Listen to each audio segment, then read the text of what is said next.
Easy English for Beginners, Story 27 for September. Birds of a feather, tree. They all fly to the tree. One by one, they begin to sing. The cat is angry. He chases away its bird as it begins to sing. But another bird comes. The cat runs after that bird too. The cat chases many birds away, one after another.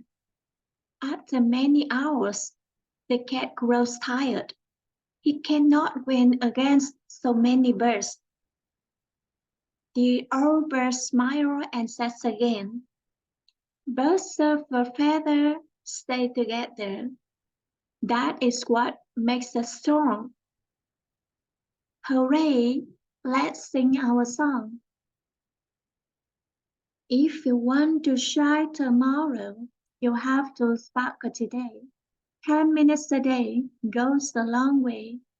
Thank you for watching and see you next time.